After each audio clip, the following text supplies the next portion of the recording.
At this time, I'll pass it off to the host of today's webinar, the Pacific Region Training Specialist, Napua Harbottle. Napua? Aloha, everyone, and thank you, Matt, for all of those very useful and relevant updates. I want to welcome all of you to today's National ANA webinar, which is entitled 3 Examples of Excellent Project Planning, ANA Grantee Success Stories. Today's goals will be to highlight the stories of exceptional ANA grantees who exemplify excellent project planning, and then to share their best practices with all of you out there to help in your success of building and implementing your ANA projects. I'm very excited to introduce our first guest. Her name is Mei-Ling Isaac. Mei-Ling is a native Hawaiian born on the island of Hawaii, where her maternal ancestors thrived for 2 millennia. Mei-Ling is able to trace her genealogy back to ancient times, tracing her roots back to South Kona. Mei-Ling comes from a line of traditional fishermen, canoe builders, weavers, and farmers, among whom were also warriors and chiefs. Her family in Kona still practice traditional fishing and farming practices today. Mei-Ling holds a master's degree in public health and currently directs the Institutional Review Board for Native Hawaiian Health at Papa'olakahi. She is also a consultant in administration and planning for the health industry here in Hawaii. Ms. Isaacs joins us here today from the island of Oahu. Welcome, Mei-Ling.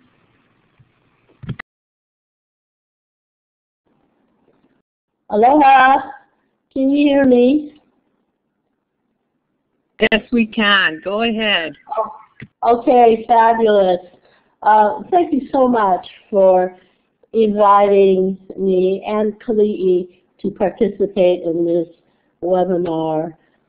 It's really, really a wonderful opportunity to share with all of you lessons learned, and believe me, there were quite a few. And since this is about planning and the importance of planning, I'm going to talk about that why we're here today. But first, a little bit about our project. It's about mentoring youth at risk on Maui. And it's about rising up to the fore cultural practices that were used, ancient cultural practices that were used but lost over the last 200 years due to the degradation of our culture, the introduction of Western values and beliefs, and the persecution of our people and our culture.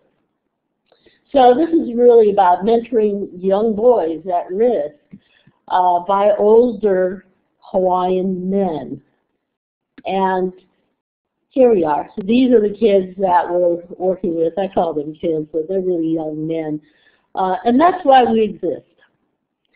And we exist because we are in a struggle to survive with our culture. It's to collect all that knowledge that has been passed down through the ages so that we can again have our youngsters become part of this society in a real way. And they don't get lost. They get lost in drug use, imprisonment, violence, whatever it is. And these kids were all at risk for it. So taking that and the need for us to survive as a culture, we're talking about very, very high stakes here. We're talking about the culture struggling. We're talking about being prepared to see this thing through so that we minimize our mistakes. And the planning I'm talking about is that thing we call the OWP, the Objective Work Plan. And initially when we looked at that and started writing for it, we said, oh, okay, let's just humor these guys and get everything on there that we're going to do, who's going to do it, when it's going to be done, etc. But let me tell you, after a year and a half of running this project and all the variables that come in to play, having that OWP was like having a lifesaver, because things happen, and things happen that you didn't even know could happen, but they happen. And you really have to be able to check in there and make sure that you're on track with what it was that you said you're going to do. So in order to do that, and we say this is about the survivorship of a culture, it involves more than just us or these kids, these youth that you see before you. It involves the whole community, because it's a culture. It's the community. It's the parents, the teachers, everybody who touches the lives of these kids is our community. It's people that we don't even know. That's our community. And getting into it early on, we discovered that unless we listened to them, we would not really know what was happening to these kids. We could teach them anything we wanted to, but it wouldn't stick unless they had the support back home. So we have in our OWP frequent community meetings and evaluations just to know if we're on track. And we also have something very, very important that, again, we sort of just, we'll humor them and put it in. It's called contingency planning. And, 3 months into this grant, our office manager had to take administrative leave. And that put a damper on everything. I said, oh my God, you're going to have to go on administrative leave. And in fact, he still is on administrative leave. We have to go back to the community and back to our leaders and say, hey, listen, you remember this office manager that we all agreed would be the perfect person? Well, he has to go on leave. And now we have to search to find somebody who can fill that. And when we designed this project, we said, okay, here's the list of people that we can call upon if things really go south. And I'll be darned if within 2 days we didn't find 2 people. We found 2 people who could step in. We took 2 people to do the work of this one guy. But they're still there. And the original office manager will be returning very, very soon. And so here's the other part of the contingency planning. What happens if that person returns? Well, we've been able to create roles for these people who took his place this last year and a half. And it took more community support in doing that. We had to search and have conversations with community supporters and say, hey, listen, we don't want to lose these 2 guys who've been there for a year and a half. What can we do to keep them employed and part of this project? So we decided to do a survey of the community and the kids and say, what is it that you want done here to keep this thing running? And the kids said, well, easy. We want to develop careers for ourselves. Let's do something like that, and they could help out in that role. And so that's exactly what we did. We developed a career component, and the state said, we'll help you fund this. And it will be called Kali'i Ohana. So here you are again. We're community meetings, engaging them, talking to partners, giving them a role, and being able to move as a group. We call it Lahui. Being able to move as a group so that we can continue with our work. And, as things happen, you want to make sure you're on track. You want to make sure you're still hitting those objectives, you're still fulfilling those goals, you're still doing the things that you said you're going to do. And you get that by looking at it every single opportunity with your staff, at community gatherings, and you say to yourself, what can we do to make things better, and what are we doing that's right? And it's called listening. You really, really got to listen. And stay ahead of the curve. It's not enough to be on top of the OWP. You've got to be ahead of it. And you got to take care of problems that happen and take care of it right away. Another part, and this is part of the contingency planning, is all part of the project growth, is every year you have to go in for that continuation of project grant submittal. Well, that's where you put in the changes that you need, the changes that the community and your staff and partners have identified. So it's a really perfect way of moving with the changes and perfecting what you're doing here. But if I were to say, what would be the most important thing involved with planning, I would really have to admit that OWP is the key to the kingdom.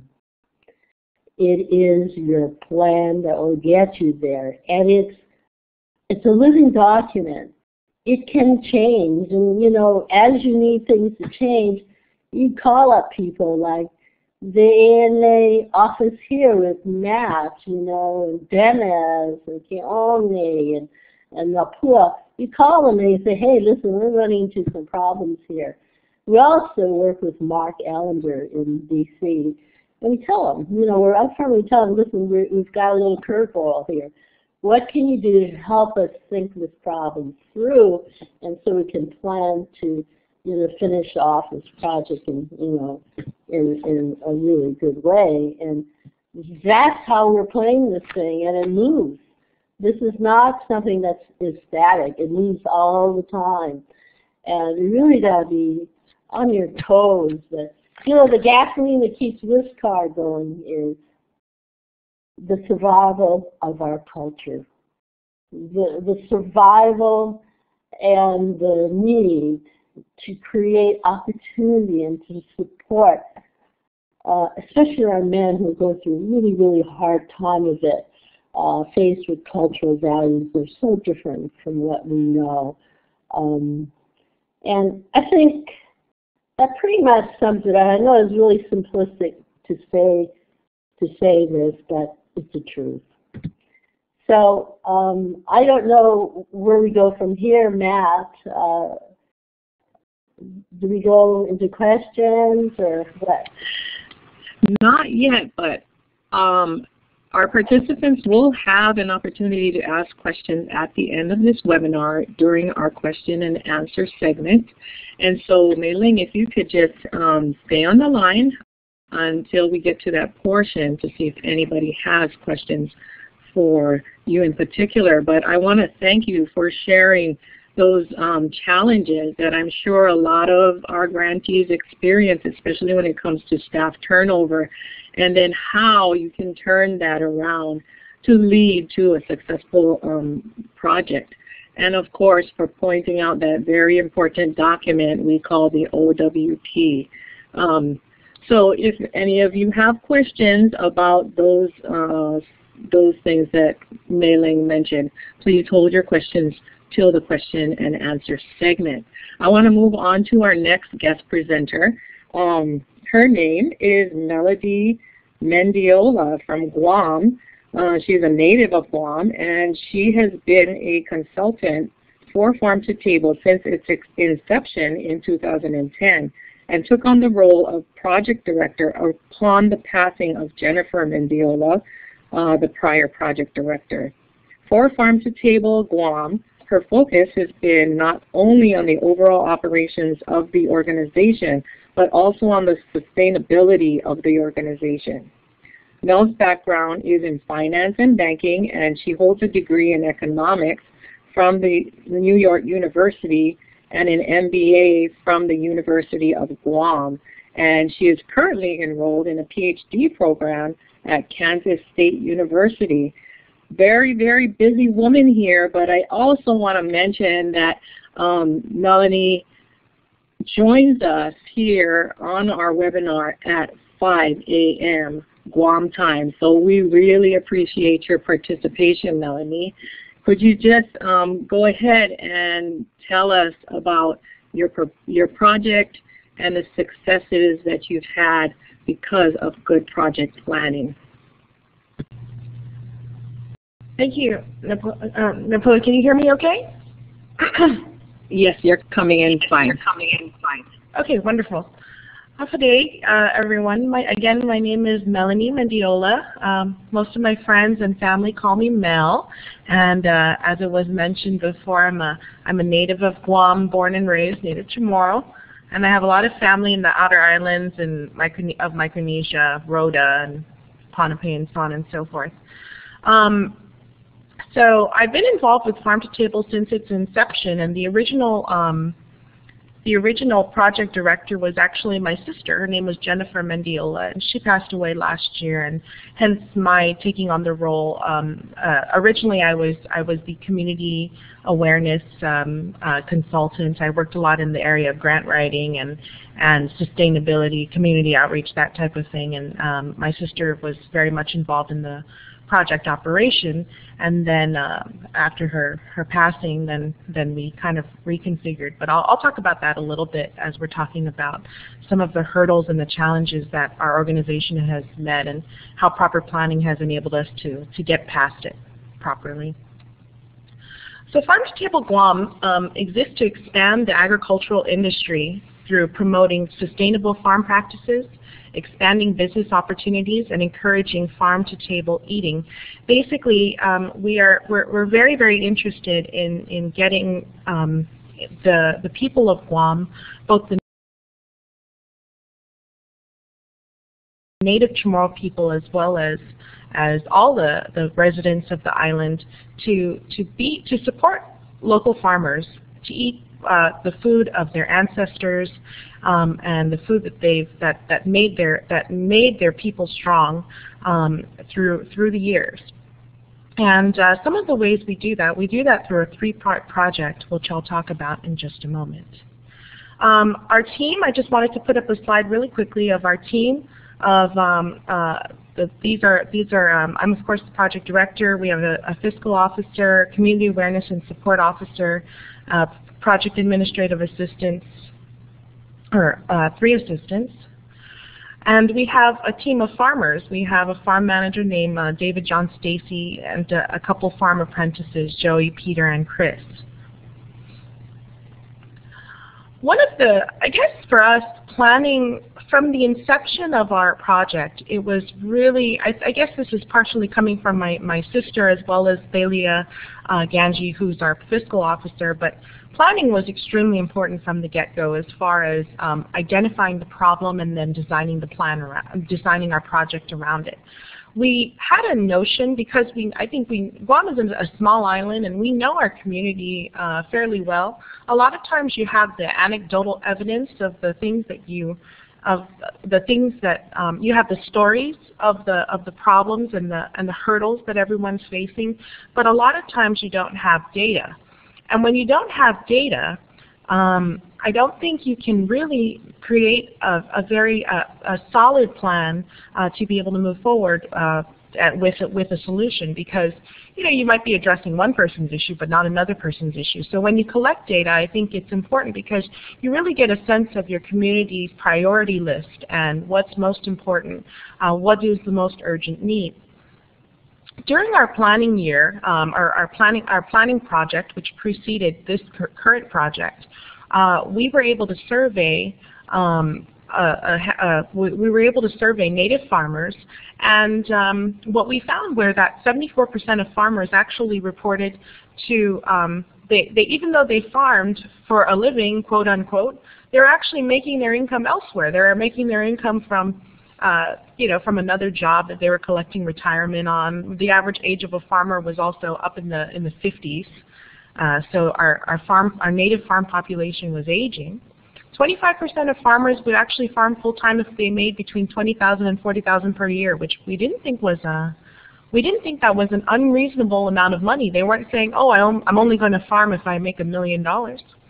And 32% of farmers would farm full-time if they made between $40,000 and $60,000. So again, it wasn't what we found when we were collecting the data and in the planning stages was that farmers weren't asking for unreasonable things. And so in designing program, well, you know, how we moved forward is we took on the kind of, we did kind of a back of the napkin analysis, if you will, and we said, based on what our farmers have told us, this is the amount of waste that the farm community is producing in Guam. Farmers are not selling, for various reasons, a ton of tomatoes. They're not selling a lot of bananas. They're not selling mango. They're not selling enough to get them to that level of sustainability. So that is what inspired our project, which was Tanam Fatinas and Sustancia, which basically means in Chamorro, it means plant, prepare, and sustain. This three-part project is it's an organic model farm. It's an organic model community sustained farm. Basically, what we have is our farm manager showing our farm apprentices how to set up an organic method farm. Not organic in the way that, you know, it's a USDA certified organic farm, but utilizing organic practices so that you can then educate your community about what you're doing and saying, you know, we embrace this model of organic practices, and people aren't going to buy our stuff because we have an organic label. They're going to buy our stuff because they know us and they know who we are. We know our community and they know us. Another part of our project is a farmers market. Similar to one of our models is the Kaʻānaniʻau Community College Farmers Markets. So I'm sure a lot of you are familiar with that, but where the goods need to be grown within this geography. So not a swap meet and not a flea market, but a really honest and true farmers market where it's farmed goods as well as value-added goods made from local farmed products. And our Kitchen Partners program, which one time I described it to somebody as a matchmaking service for folks involved in the agricultural industry. So if any of you are familiar with matchmaking services like Match.com or eHarmony, this is like that version for the agricultural industry. So for example, if you're a restaurant or you're interested in opening up a restaurant with a focus in local agriculture, a focus in local cuisine or local ingredients, then we would make those introductions to you, to the farmers who might be able to meet your mission as a business person effectively. I put some pictures up of our different projects. So this is the beginnings of our, this project began in October. So this is the beginnings of our model organic CSA, which is done at the site of one of our project partners, the Department of Agriculture. Prepare value-added products, and these are value-added products made from kind of a hot sauce with local hot peppers and eggplant and coconut milk. So that's on the left, it's a picture of mussels. On the right, it's like a Guam's version of poke. And sustain, which is really the farmers market, but also the ongoing education of those involved in the agricultural community of the island. A case study, a case example that we pulled from what we've been doing is we had an individual, his name is Mark, and he actually changed his name. It's now called 9th Street Kitchen. But Mark had a vision, but he didn't have a plan, but he wanted to open up a restaurant with a focus on local ingredients. He wanted to kind of have a little bit of an Asian influence to it, so we helped him do a business plan, to meet with banks, to discuss financing options, negotiate his financing options, and then the last photo is him. Right now, he's in the construction phase of his local restaurant. So back to where the planning comes in, and this is a picture of our former project director, my sister, Jennifer Mendiola. The major challenges we encountered in the course of this grant was a project director transition. Now, my sister was she was, in a lot of ways, the brainchild of Farm to Table organization, and the vision was hers. And I think a lot of times, the prior speaker really hit on this very, she couldn't have been more true in this. When you're going after the grant and you're doing the OWPs, you're writing it because you say, okay, let's do this, let's get it out of the way, you need to do it. But what became this act of drudgery became really the roadmap for us, especially when having to deal with this difficult transition in our office. Another was a worksite challenge. One of the spaces that our project partners had provided to us kind of changed in the way that it really wasn't as useful for what we thought it was useful for.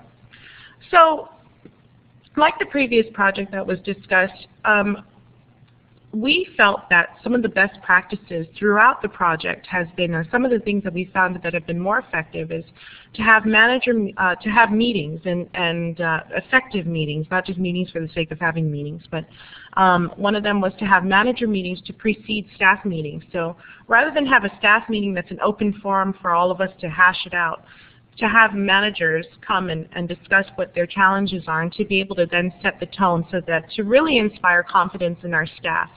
As you have probably realized, we have a good-sized staff, but we're a new staff.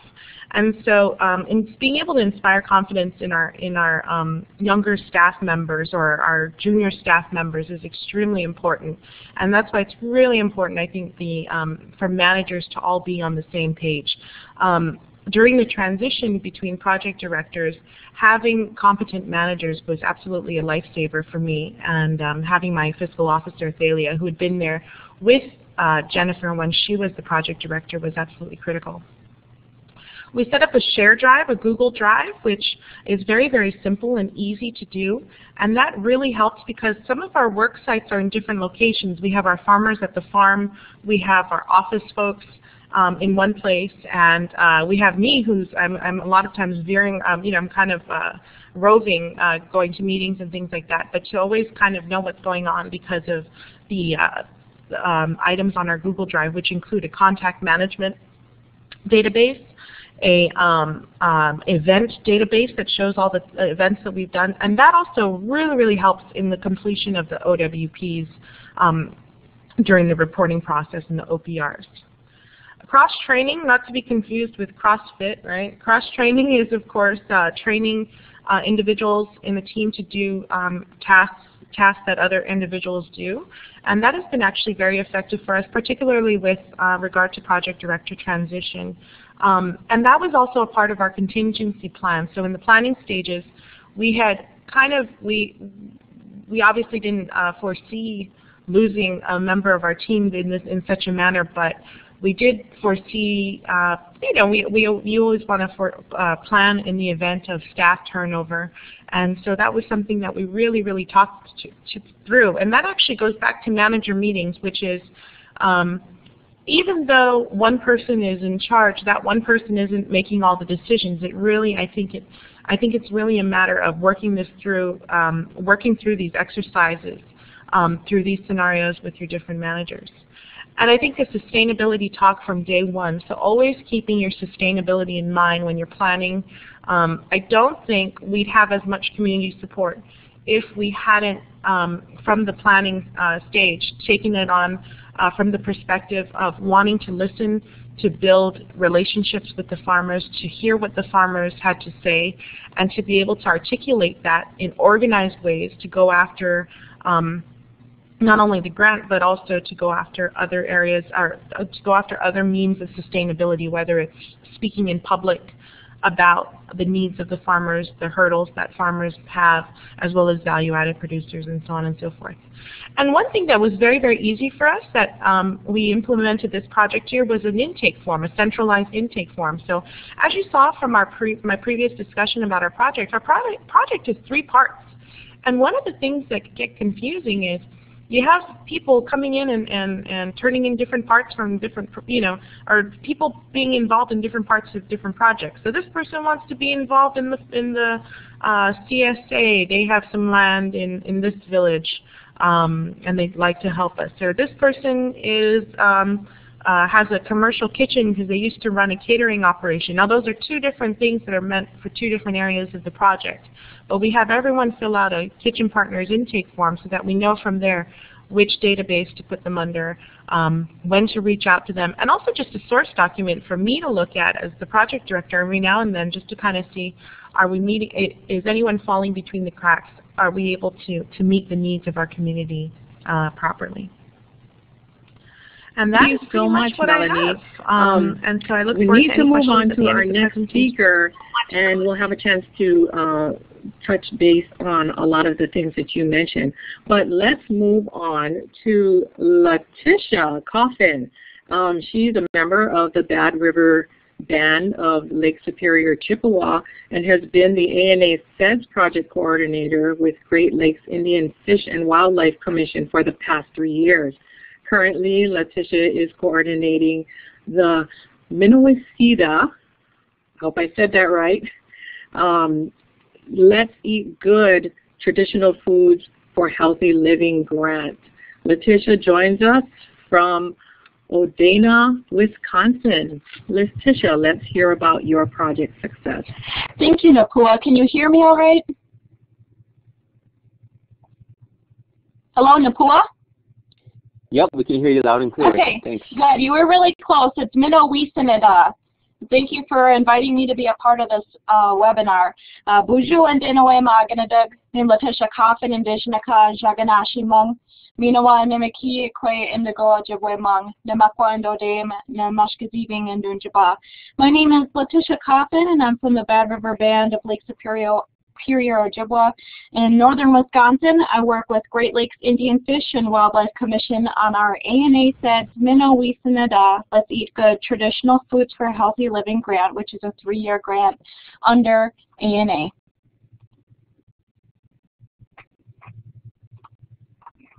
Just a little bit about Great Lakes Indian Fish and Wildlife Commission, also known as GLFWIC. We work with 11-member Ojibwe tribes throughout Minnesota, Wisconsin, and Michigan who are a part of the 1836, 1837, 1842, and 1854 treaties. You can see them highlighted there on that little map. GLFWIC provides natural resource management for our member tribes in support of the exercise of treaty rights throughout the treaty-ceded territories. We also aid in the co-management of those treaty rights with different agencies and states. We have many divisions here at GLFWIC, including a very large biology section, conservation enforcement, legal and policy analysis, and public information services. Our grant, Minnow Wisanida, addresses the following needs. This is a statement of need from our grant that we submitted. Tribal elders and representatives came up to us and showed a large concern for increased rate of obesity, diabetes, and other chronic diseases within our tribal communities. And they attributed this increase due to a drastic change in diet from our traditional Anishinaabe foods to a highly processed diet. Our project fills that need by showing tribal members the health benefits of traditional Anishinaabe foods and how easy it is to incorporate these foods into an everyday lifestyle in a good and healthy way. Over the course of our project, we collected recipes from our tribal elders and then created healthier versions of them with different food alternatives. For instance, taking out salt pork, which does taste great, and then switching it out for like a Lake Superior whitefish, which is a better meat alternative. We then hosted a minimum of 33 cooking demonstrations with our 11 member tribes, and actually it's getting close to 50 that we've hosted with our member tribes and project partners. This fall we will be creating a cookbook with all the recipes as well as an instructional DVD to distribute to our member tribes. Some of the challenges that we have encountered during our project would be staff turnover, difficulty scheduling cooking demonstrations with certain tribal projects, and seasonal weather changes. When we have problems with finding appropriate tribal programs to work with, which we aim for Boys and Girls Clubs, youth groups, elder groups, and diabetic groups, we rely on our network of tribal elders and representatives to guide us. GLFWC has a governing board as well as 2 standing committees. Also, we have an elder advisory board, which you can see me speaking to in the top right-hand corner. And they are all comprised of tribal council representatives and elders. These representatives and elders give us insight on tribal programs to work with or might benefit most from one of our cooking demonstrations. Our other problem that we have come into was a weather-related program or problem. For example, we harvest fiddlehead ferns, which I'm holding in the middle picture there. Those are bracken ferns, and those are usually harvested in mid-May. But last year, we weren't able to harvest them until late June, and we had scheduled a cooking demonstration based upon this traditional food in mid-May when we thought we could go out and harvest them during the demonstration and then cook a meal of them for our participants. But because there were no ferns yet, we had to reach out to different food co-op stores and different tribal harvesters to try and get some other sort of spring harvestables that we could feature in a menu. And so we were able to come up with a watercress soup and dandelion salad, which is some of our traditional foods that we feature in our recipes, as well as create a PowerPoint to show people how to harvest these traditional foods in a very culturally sensitive way, and so that they would grow back for next year. GLFWC has attributed successful implementation of all of its A&A grants to a number of different things, which I've highlighted here. First and foremost, we have a new strategic plan, which is in the lower left-hand corner, which was developed in 2010. This document is actually ever evolving, and we change it as need be based on our tribal community needs. This was created and refined by tribal representatives and elders and GLFWC staff members. We developed our future plans and outlook based on the needs that are outlined in this document from our tribal communities. We also create a large amount of community investment within our projects. We include tribal communities in every stage of our grants, from project development, involvement during the project, and creating materials that then stay within the community for them to use. We have our Facebook page in the top right-hand corner. You can see that featured. And we get featured on it, which is right next to that. That's us doing a cooking demonstration for some of our elders down in Moe Lake. And then we have our GLFWC publication, which is in the lower right-hand corner, called the Mazanayagan, and it comes out 3 times a year, and we try to do an update of our project in each edition, as well as a recipe for people to sample, so that it's like a teaser for the cookbook to come out. We also make sure to be conscious of our Anishinaabe traditions.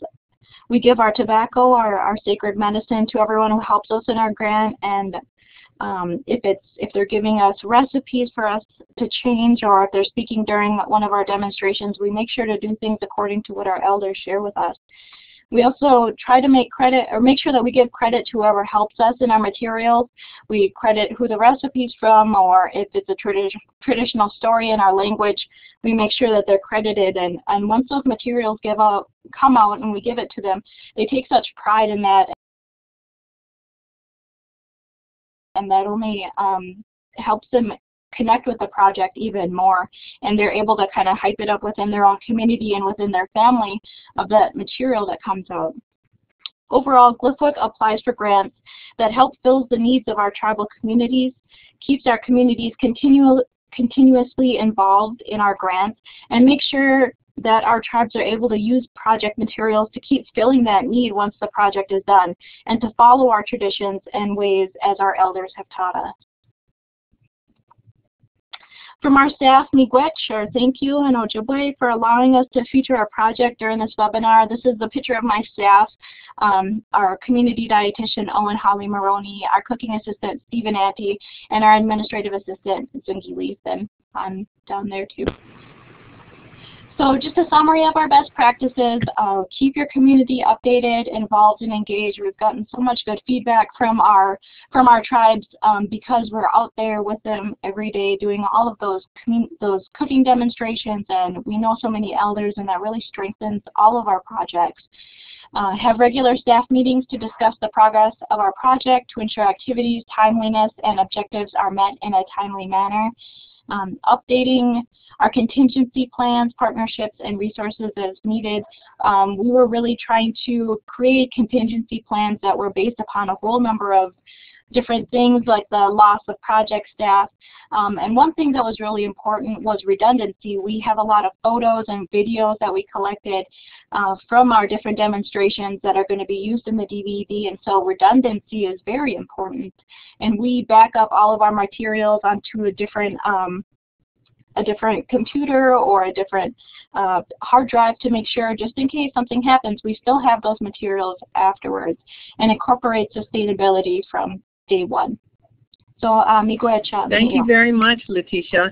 In fact, your summary of the best practices kind of summarizes the best practices that all of you have presented. There are definitely common threads within the 3 projects that were presented, and also a lots of helpful information, especially for those complex, large projects that some of you may have under SEDS and SEEDS. So yeah, definitely community involvement, making sure your community is not only engaged and updated, but that you have outreach programs going on as well, so everybody knows what's happening with the ANA project. Making sure you staff your project properly, and making sure that your staff is always following that famous OWP blueprint, and that you're making adjustments accordingly, and also making adjustments and updates in your contingency plans, your partnerships, your resources that contribute to the success of your project. And incorporating sustainability from day one, very important, making sure that your project has a long lifespan and is successful not only during your project period, but also into the future. Okay, we'd like to get to our question and answer segment, and so now I'm going to hand it over to Matt.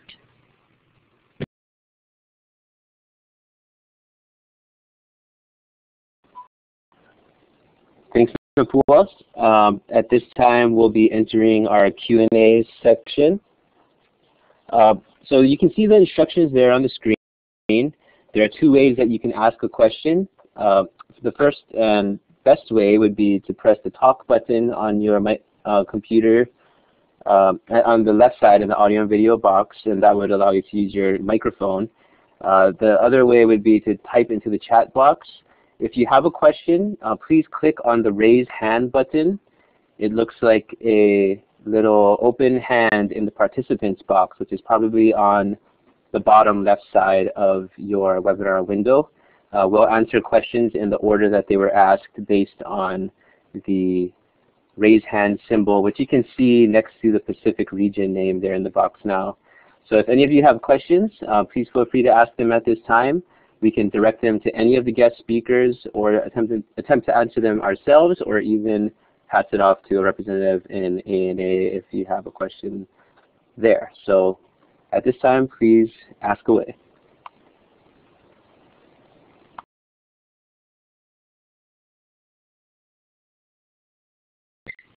You know, while we're waiting for folks to come up with questions, I just wanted to touch base a little bit more on Melanie's presentation for Farm to Table, and point out, you know, that they have a very complex seeds project going on currently, but how their previous 1-year grant for planning this project was very important for the implementation of their current project. So, you know, I noticed you have a large staff, and I thought that, you know, that is key to making sure when you have a complex, large project like that, that it's important to make sure that you're staffed properly.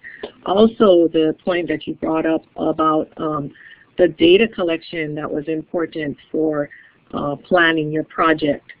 How, we really need to make sure we get current data so that we can make sure we're addressing a current situation. And then I love that whole matchmaking little component you have there. That's a good way to make your projects relevant to the trends and the times that you're in when you're running your projects. And then also we didn't have much time to touch on Letitia's project, but again, another complex SEDS project that incorporates a lot of diversity, a lot of things going on, and she made a real good point of how important contingency planning is. Okay, we do have a question from Jilla, and the question is, Melanie, please explain the components of your planning grant. Melanie? Yes, the planning grant was basically, it was a one-year grant. We had the project director at the time, we had the project director, fiscal officer, we had a research assistant, and we had the community outreach person, which was myself. As far as community outreach, it was very much an internal exercise. It was very much an internal exercise as far as going out to the farmers. The deliverables in our planning grant were value-added. What we were going after was, or what we were interested in specifically, was the value-added market. And so the things that we looked at were, what we did was we conducted a survey. We conducted a survey utilizing our project partners, which were some of the relevant community partnerships like the Farmers Co-op, as well as the Department of Agriculture. So we solicited their help in creating a very valid survey. We went out to the farmers and we spoke with them, we interviewed them. That was actually the most time-consuming portion of it. And then we compiled we went out to the farmers. That was the most time-consuming portion. And then once we did that, we compiled and analyzed the data and presented it in a PowerPoint to the community, as well as in a written report. We have both available on our website, farmtotableguam.com.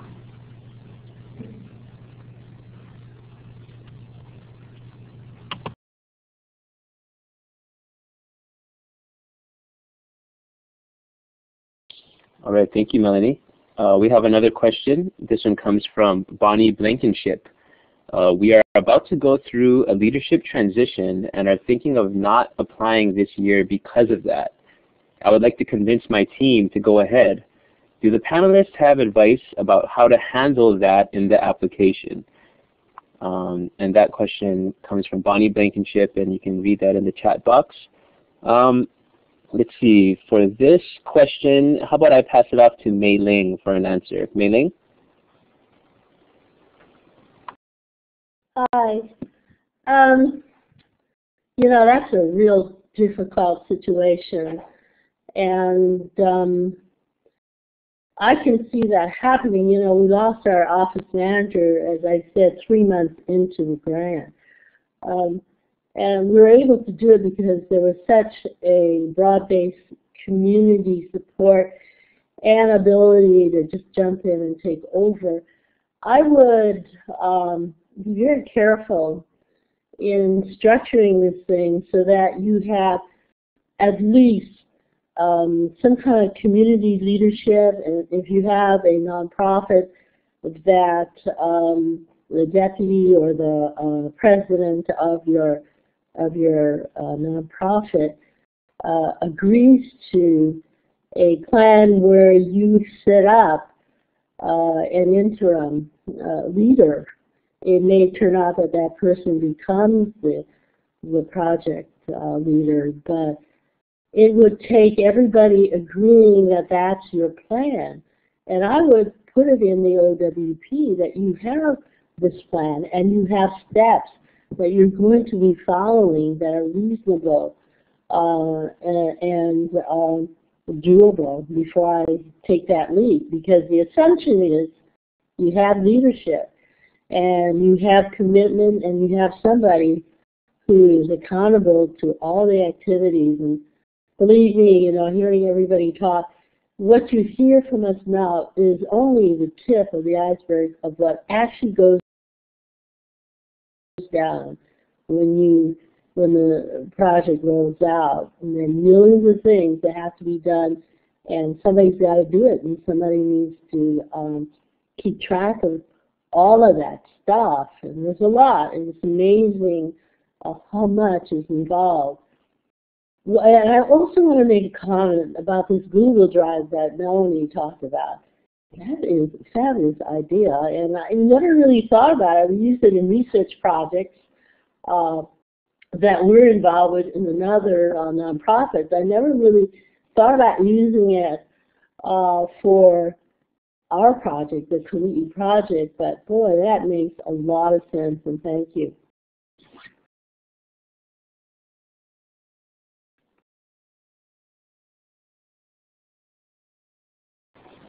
All right, thank you for that answer, Mei Ling. Do you have anything to add to that, Mel? I know you've gone through a similar type of leadership change. I think it's a lot about when you have your contingency plan, but kind of making sure, I think that's where the cross training comes in, and just really making sure your management team, everyone has their own unique strengths, but also to really all kind of speak the same language and be able to speak on each other's roles. Or, you know, I'm certainly not the fiscal officer, and but I think that between she and I, if in the event that something like that happened again, either one of us could take the role. And I think it was really about filling it was about having those plans in place just in case of people who kind of look similar to us. For the purpose of project transition or leadership transition.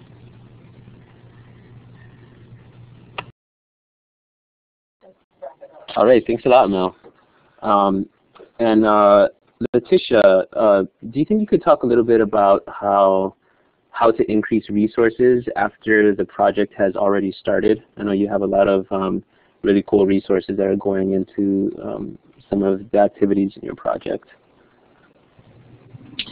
Sure. I guess I'm a little confused about what kind of resources that you're talking about, but when we started, we originally had 3 partners maybe planned for the project, and knew that throughout the course of the project that we would increase the numbers of partners that we worked with.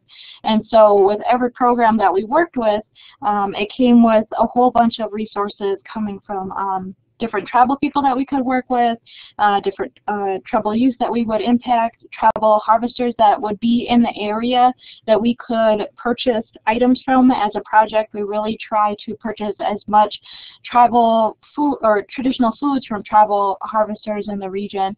And so we would build upon our partnerships. We would also turn to our tribal representatives and elders on our Board of Commissioners, White Intertribal Task Force, Great Lakes Commission, Great Lakes Fisheries Committee, and Tribal Elder Advisory Group. And through them, we were able to make a lot of different contacts within the community in order to get foods that we needed, recipes from other tribal elders. And so we really took to those representatives and those elders to come up with those types of resources. I'm not sure if that's what you would like. I can kind of elaborate if you'd like. Yeah, that was fine. Thank you. Thank you, Letitia. Yeah, you definitely have a lot of evidence of good partnerships up there in the Great Lakes area. So with that, we're out of time for our Q&A section. If you have additional questions or want to get in touch with some of our presenters, their contact information will be posted on the last screen of this webinar, so sit tight and and that's coming up very soon. And just to recap, our webinar goals today were to highlight the stories of exceptional ANA grantees who exemplify excellent project planning, and I think we've done that. Our 3 guest presenters today shared really inspirational stories about how their long-term planning has led to long-term success, and how having a solid OWP and project plan has allowed them to navigate the various obstacles and unforeseen circumstances that come up during a project with relatively little stress and come out with a successful, sustainable plan. And so thank you to all of our guest presenters today for those stories. Our second goal was to share best practices that attendees can use to successfully build and implement ANA projects. For those of you who are might be wrapping up your grant applications right now as you apply for one of the 5 ANA grants that are currently active, you might want to take some of these ideas into mind. And for those of you who are thinking about applying in the future or are just interested in creating a really good project that serves a community, these are all great practices that you can definitely implement into your organization and your general project planning strategy. So just to recap some of the webinars that are coming up, once again we have a national webinar every Thursday, and you can find a list of those webinars and register for them on the events page of the official ANA website. On March 27th, we'll have ANA application form and content, putting the pieces together, and you can register for that now. On April 3rd, we'll have a webinar on SAMHSA's Office of Indian Alcohol and Substance Abuse Programs, and on April 10th, building a cluster effect for native language projects. And so that's it for our webinar. I'm going to leave this screen here up, and if you guys want to get in touch with any of our guest presenters today, you can email them with the address that you see there on the screen. And I think there's a lot of really cool partnerships that could happen here.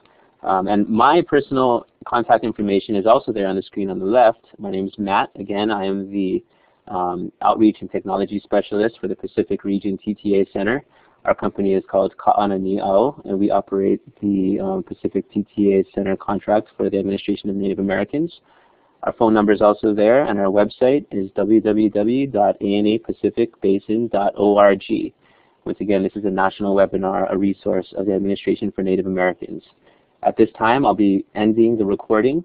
An archive version of this webinar will be available on the ANA website in the resources section in about 1 week.